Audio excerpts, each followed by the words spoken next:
Look at it this way. Let's say you take a spine, take all the bones, and you attempt to stack up those bones. Good luck, they're just going to crumble.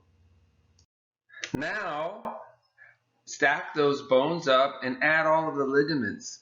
And still, your spine is just going to tilt right over and fall right over. Now we add the muscles. And once you have the active muscle control, now you can maintain your alignment, not just statically, but dynamically.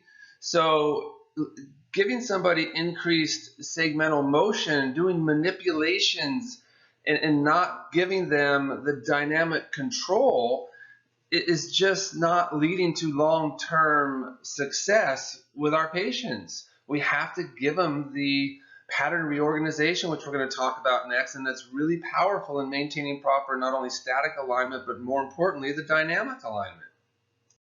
You know, I've used this example for years with my spinal patients, these ladies in other countries that carry these large loads on their heads, and always say to them, you know, look at how good their posture and their alignment is, and look how strong your spine could be in that good alignment, which is true.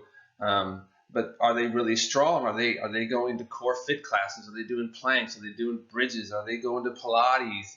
Are they going to yoga? And they're not, yet they still have the strength to do this because they've developed that intrinsic dynamic control of that spine, and that's really, really, really powerful. Although it's impressive that we can carry these things on our heads in good posture, what's always been so much more impressive to me is the ability of the muscles to control the spine during movement, stabilizing that spine while the arms are moving, the legs are moving, the trunk is rotating. That is really, really impressive. And that demands, you know, really powerful, dynamic, segmental motor control. That's what we're after. So what is our true core? What is a core? There's a whole lot of muscles that make up what would be considered the core, and there's a lot of different points of view out there. I disagree with a lot of them that believe that the transverse abdominis is the most important core muscle. We'll get into that a little bit later, or you might have already seen me discuss that in some of the previous videos that I have.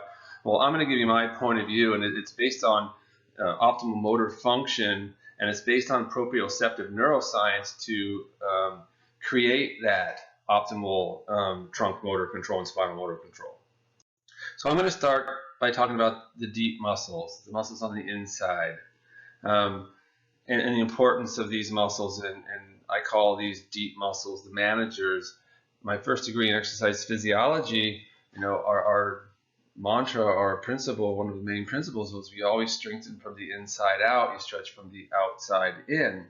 And understanding now that these deeper muscles, a lot of times the muscles that are deeper and closer to the joints, especially the segmental motion muscles of the spine, they have more proprioceptive input to the central nervous system, and that's really, really important. So the deep muscles are what I call the managers, and the reason I call them the managers is because they have 3 to 4 times as many mechanoreceptors in them as the larger outer muscles that you read in all the literature are so important, and many times they consider the most important core muscles when I don't. I consider the most important core muscles the ones that control the central nervous system driven patterns mostly. And if you look at the rotatorus, the multifidus, the intertransversarii, and interspinalis, these segmental muscles, they have quite a bit more proprioceptive input than their larger outer counterparts. This, to me, defines them as really the most important of the core muscles. And we spend a large portion of muscle pattern reorganization focusing on these deep muscles first. Okay, the next layer that I describe in my point of view of the core muscles is the intermediate core muscles, or what I call the functional core. And the reason I call them functional core is because what's more functional than gait?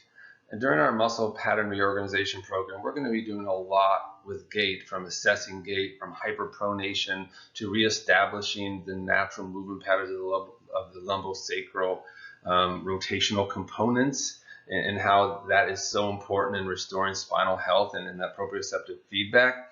So my intermediate core muscles are quadratus lumborum, iliopsoas, and then the abductors, mainly the gluteus minimus and medius.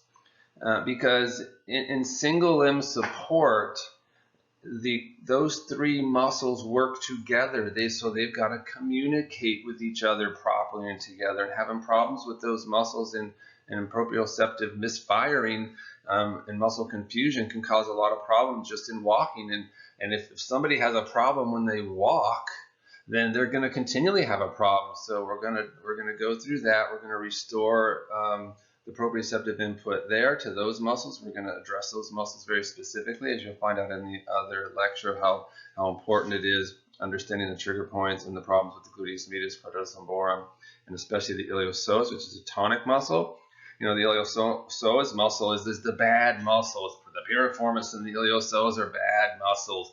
None of the muscles are bad muscles. You need that hip flexor, you know, to work in concert with the QL and the hip abductors and single limb support. So we're going to reestablish that. We're going to reestablish that after we establish the deeper muscle. So that's the intermediate muscle components of my point of view of what I consider the core.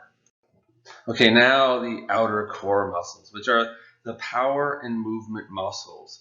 We need these muscles. Obviously, they're very, very important. These are the outer layers, the obliques, transverse abdominis, rectus abdominis, erector spinae. I put the glutes in here as well, although they're not on the picture here. Because so this is the outer layer. Very, very important to create all those movements, but again, they have to work in concert with everything else. And I do these last. Isn't that strange? So if you look in the literature, most people are going straight to these muscles when they're working their core. Pilates, a lot of work is done with stable spine, right? Stable spine technique, although it might be very powerful to work these outer core muscles and maintain that static position. If you're doing a lot of stable spine techniques and there's no segmental motion involved in the rehab process, then you're really not getting the proper proprioceptive input ingrained in what we consider muscle pattern reorganization. So we're going to move forward now. Those are the three layers as we see them in Total Spinal Fitness and how we will address them.